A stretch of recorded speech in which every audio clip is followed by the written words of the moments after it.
We are embarking on what is literally, and I mean literally, the most epic and deadly trip in our entire planet's history. We're going to trace a chronological journey, right from an event of just absolutely unimaginable devastation, all the way through to a miraculous story of global recovery. We are talking about the sudden end of the giants, the literal reshaping of continents, and the incredible, millions of years long comeback story of life on Earth. Okay, let's dive right into this. What exactly happened after the Big Boom? Because, the dinosaurs didn't just drop dead from one single instantaneous explosion. No way. The reality is way more complex, and honestly, much more terrifying. We're skipping the usual pleasantries today, because we really need to understand the exact mechanics of how the deadliest reptiles to ever roam our planet were entirely, completely wiped out. To really wrap our heads around that, we've got to dial the clock back precisely 66 million years. Back then, Earth was violently thrust into some incredibly rough times. I mean, our planet was this vibrant, thriving ecosystem, completely and totally oblivious to the sheer chaos that was just hurtling toward it from the dark depths of space. We are talking about an asteroid roughly 10 kilometers in diameter. Think about that for a second. That's essentially a rock the size of Mount Everest, just on a deadly collision course with Earth. But it wasn't just its massive scale that was the problem, it was the terrifying speed. This blazing fireball was traveling anywhere between 10 and 30 kilometers per second.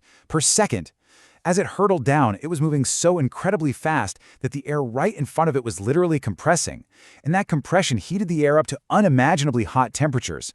Just before impact, this mountain-sized rock would have been as hot as the surface of the sun itself.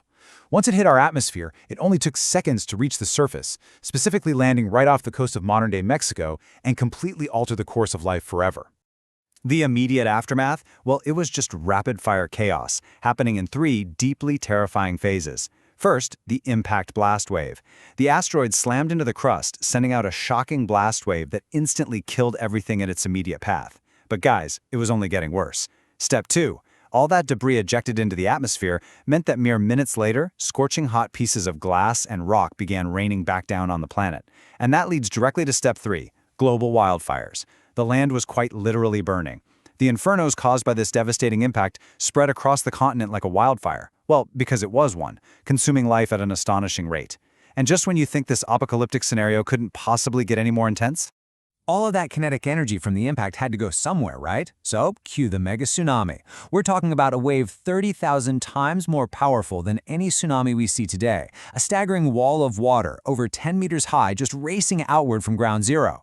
As this monstrous wave spread across the North Atlantic and South Pacific, the coastlines just didn't stand a chance. It hit with such immense force that it destroyed and completely reshaped the continents. If you were anywhere near this, well, you were either obliterated, incinerated, or completely swept away. Which brings us to Section 1, the nuclear winter, a slow, agonizing end.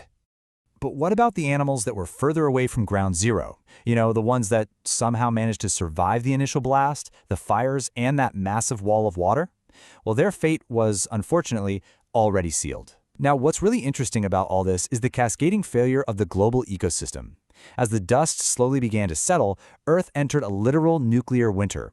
No nuclear weapons were involved, of course, but the effect was completely identical. First off, the massive amount of debris trapped in the air completely blocked out the sun, and not just for a few days, but for months, maybe even years. Earth became this incredibly cold, dark place. Temperatures completely plummeted. And, as we know, when the sun is blocked, photosynthesis just stops. So most of the plants started to die out, which severely disrupted the food chain, essentially starving the animals that had miraculously survived the impact. On top of all that, debris reacting with the atmosphere caused acid rain that lasted for several years. This made the oceans incredibly acidic, completely shocking marine life that simply didn't have the time to adapt to this new reality. The final result of those prolonged, harsh, cold, and highly acidic conditions was just devastating. 75% of all life on Earth was pushed into extinction. Only a quarter survived. It was a cold, devastated, completely empty world. Now, if there is a tiny, tiny silver lining to be found in this grim reality, it's that this 75% included the terrifying T-Rex. As much as it's sad to see an entire species wiped out, I think we can all safely agree we're a little bit happy that a giant, hungry T-Rex isn't, running around our neighborhoods today. All right, let's move to Section 2, Earth's incredible rebirth, and see how this builds. Because the story doesn't end in the dark. Earth didn't just rebuild back to its dinosaur-era normal. It entirely reinvented itself. And this brilliantly illustrates the timeline. It took a full 1,000 years just for the planet to begin recovering from that post-apocalyptic winter. Even then, it was still cold, food was extremely scarce, but life was making a comeback. Ferns were actually among the very first plants to reappear and thrive, and early furry little mammals started sprinting around.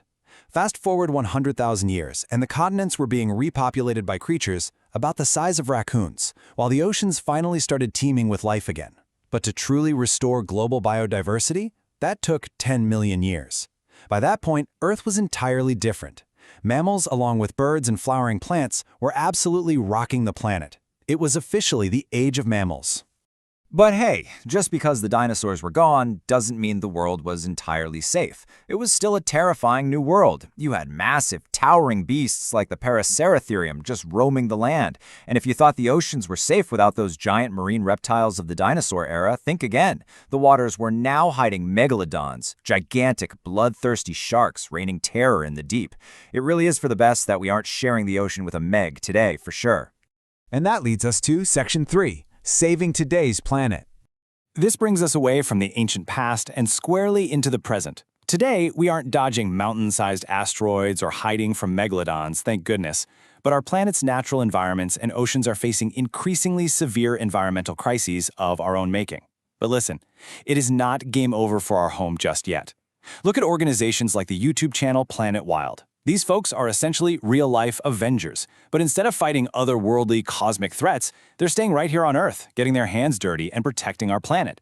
They focus on crucial, tangible actions, like cleaning up deep-sea waste from our oceans and rewilding dying forests to transform them back into beautiful, strong, resilient ecosystems. It's such an inspiring, real-world journey that really proves we can actively fix the damage we've done to our home. So, the crucial point is this. Will we save our planet or go the way of the dinosaurs? We have the unique benefit of looking back 66 million years to see what total ecological collapse actually looks like. We know how fragile the food chain is and exactly how quickly an environment can turn toxic. The thing is, we don't have an asteroid to blame for our current crises, which means the power to change course is entirely in our hands. Let's learn from the past, let's protect our biodiversity, and let's ensure that humanity's story doesn't end with a slow, agonizing winter. What role will you play in saving the planet? Think about it.